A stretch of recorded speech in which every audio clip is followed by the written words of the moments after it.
The apostles gathered together with Jesus. You know, last week in the gospel, it was Jesus sending the disciples out. He gave them authority over unclean spirits. They were healing people by laying hands on them. They were carrying the gift of the good news of the kingdom of heaven right into the world. They didn't know, they didn't understand fully. The Great Commission would take place at the moment in which Jesus was ascending to the Father, and then the imparting of the gift of the Spirit. Then they would realize, wow. So sometimes we just kind of get comfortable with, okay, here we are, we're listening, okay. But the idea is we are missionary from the very core. And the idea of what are we supposed to do with it? It's not just a message that's given out, you know, like all the advertisements on the news these days and television about this candidate and that and what they're going to do and not do and all that. No. It's an announcement of something. It's a proclamation of something very real and very present. What is that? Well, when the Lord began his public ministry after his baptism and the time in the desert being tested by Satan, then he came back into the territory. And what did he do? Now is the time of fulfillment. Hear that? Now is the time of fulfillment. The kingdom of heaven is at hand. You know, sometimes we kind of think, well, that's nice. You know, he announced that way back when, okay. No. When he speaks, that means it's happening right now, as he speaks in this gospel too, through those who are trying to write down what took place. But the idea is he came to bring something, the announcement of good news.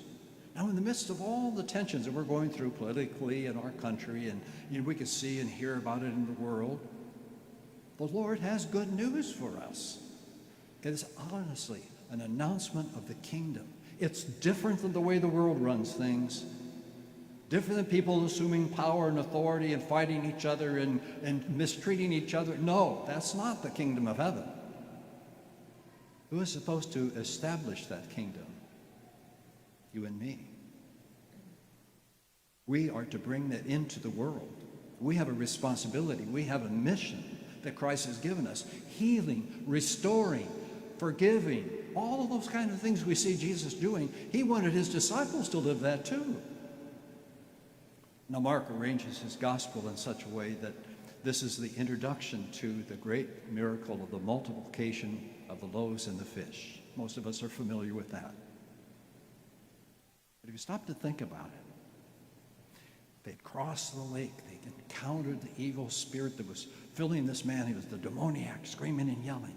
They come back to the other side, and he sends them forth. He's been giving them introduction into what the mission is. It's going to be a challenge because when they cross the lake, remember what happened? The big storm comes up. Not going to be easy to live and to share and to witness that gift and to share that gift. It's a renewal. It's bringing us together. Do you hear what the scripture said today? That first one from Jeremiah? He was the one who said the king was doing a bad job. And each of us will have our own opinion about who is doing what and when. But he was speaking about a specific king. Yes, the guy Zedekiah. He would just go through and list off all the bad things that he had doing. And what happened? The Babylonians had come and destroyed their country, demolished their temple, hauled people off into exile. It was a mess, a terrible, terrible mess. I will raise up a shoot from the house of David who will be a real king. I will send one who will rule justly. I will send one who will, you see what I mean?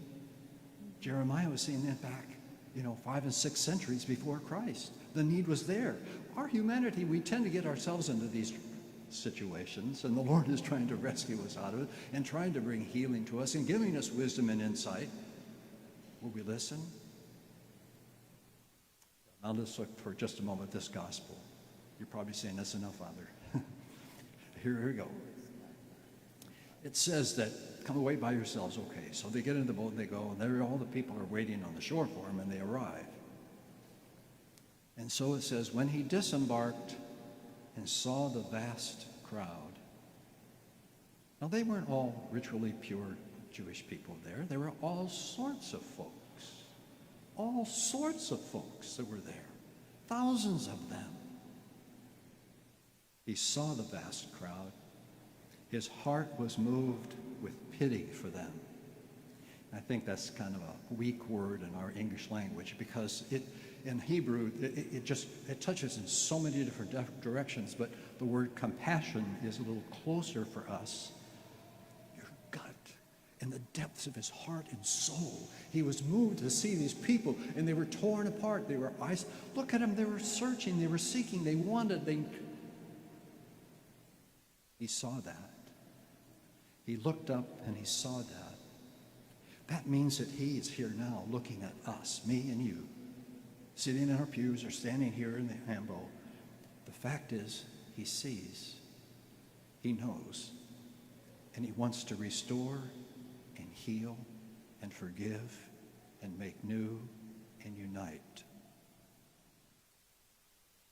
Yes. And you know what he did?